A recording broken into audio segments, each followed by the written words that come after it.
So against these accusations, Yeshua defends himself. And he says, no, no, no, no, no, no, no, no, no, no, no, no. I have not come to destroy. Now, everyone who heard him knew what it meant. But because we receive our gospel through 2,000 years of westernized Christianity that refuses to put on Hebraic lenses, we think that, woo, he did it. That means I'm free and I don't have to do anything. This to the left of Matthew. Wow.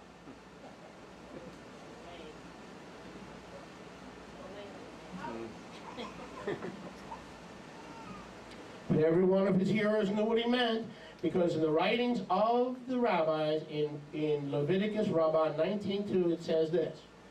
Listen, listen.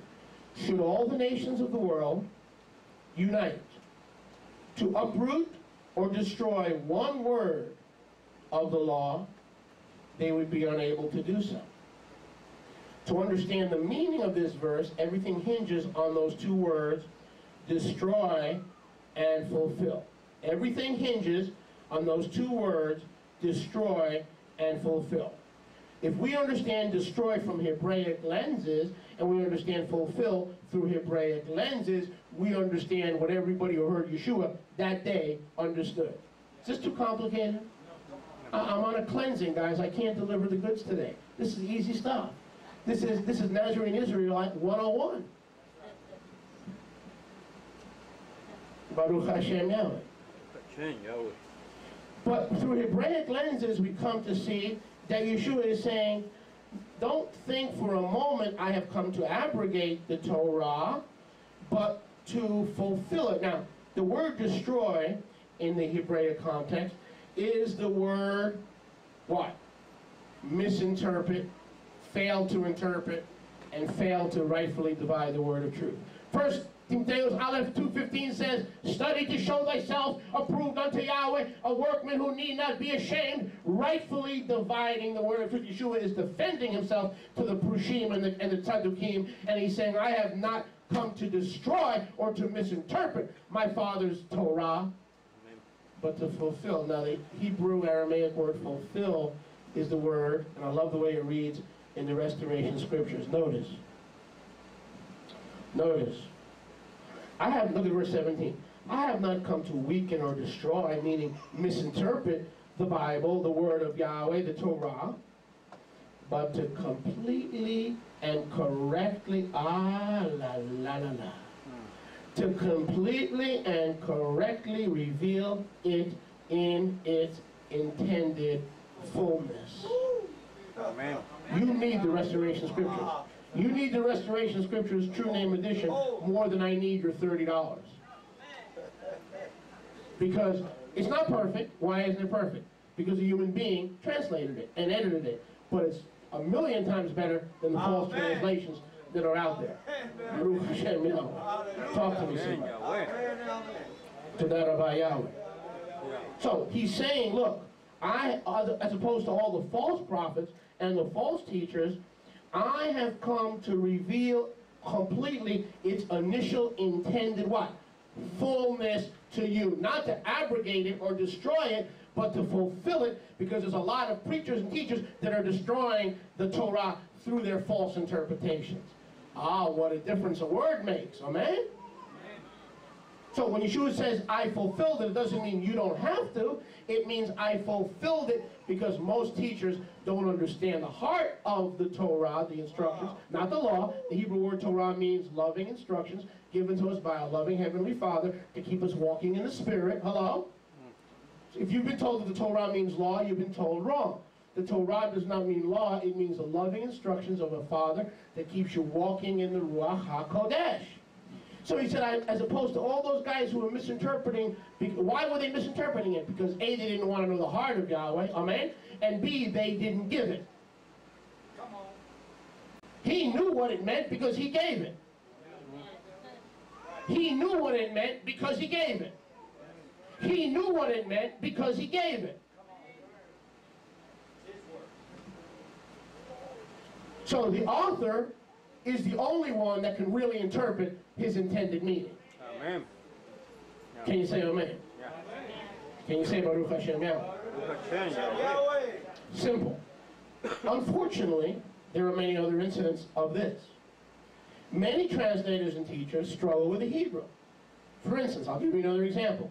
YHWH 6:22, with the Hebrew or the Aramaic, the Brit Hadashah, the renewed covenant was written in Aramaic. Get the tape, Aramaic deity discoveries. It's there.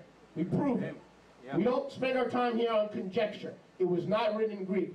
Well, Rabbi, my pants are done. No, I'm not interested in what the cemetery taught you. I am telling you the documents of the Brit Hadashah were written in Aramaic. Amen. Hallelujah. Amen. I'll prove it to you in one simple way. Go to John. In John, Yeshua says, he says, and then the rabbi said, and then parentheses, which means teacher. That shows you that the original document, everybody knew what rabbi meant, which means teacher. Amen. But whoever translated from Aramaic to Greek or from Aramaic to Latin had to explain what the word rabbi meant.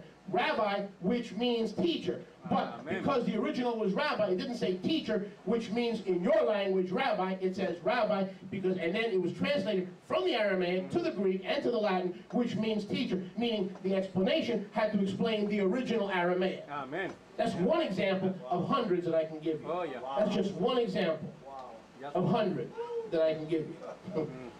Baruch Hashem, Yahweh.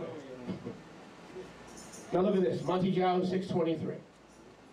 YHWH 6:23. I'm sorry it's basic today. I'm talking about Hebraic lenses. YHWH 6:23. For if your eye is evil, and I'm not talking about somebody that needs Visine because their eye is red. All right, this has nothing to do with red eye or Visine or getting buzzed and having eyes that are red. Yeah. Ooh, I got an evil eye, brother. YHWH 6:23. Yeshua was talking to the Talmidim. If your eye is evil, you're in trouble. Because your whole body will be full of darkness. If therefore the light that is in you is darkness, how great is that darkness? Oh boy. A new story. A new story. Now I gotta have a nice looking eye. So if I have blue eyes and I want brown eyes, I'm in trouble. If I have blue eyes but I want hazel eyes, I'm in trouble. Where do I buy a nice set of eyes? Where do I get rid of the evil eye? What depository do I put the evil eye in? Well, you know, I love that Bert, but you know what I mean? You know, he's got this, and I got to send Bert to the drugstore to get a pair of unevel eyes. No, this is not the way this stuff works. What is this stuff? Evil eye. And of course, you don't have an evil eye, brother, so don't take it personal. What does evil eye mean? Well, if we don't put on the Hebraic what? Lenses, and we keep going to our normal religious worship services, then we got a lot of trouble. Why? Because it says here, if you have a what? Evil eye, what's your condition? What's your spiritual condition? What's your spiritual condition? Your whole body that's supposed to be a temple of the Ruach HaKodesh, that's supposed to be full of light, is what? Darkness. Full of darkness. What is the word darkness a metaphor for? Lost.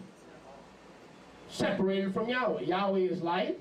Those who are with Yahweh are in the light. Those who are separated from Yahweh are outside of the light. So if I have an evil eye, Lord, then Yeshua said, don't worry about your ear and your body and your leg and your arms. Your whole body's full of darkness. So I better find out if I have an evil eye. I better discover if I have an evil eye. Yeah. How can I discover and find out if I have an evil eye?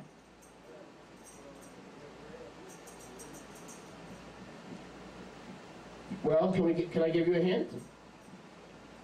Can I give you a hint? Now, most religious folks, even those who graduate seminary, do not know what this evil eye means. To them, it's like horoscope, witchcraft, crossword puzzles, watching those hunky men on the TLC channel, and watching things you shouldn't watch. Yeah, and Fabio, all you women checking out Fabio. Come on. Evil eye.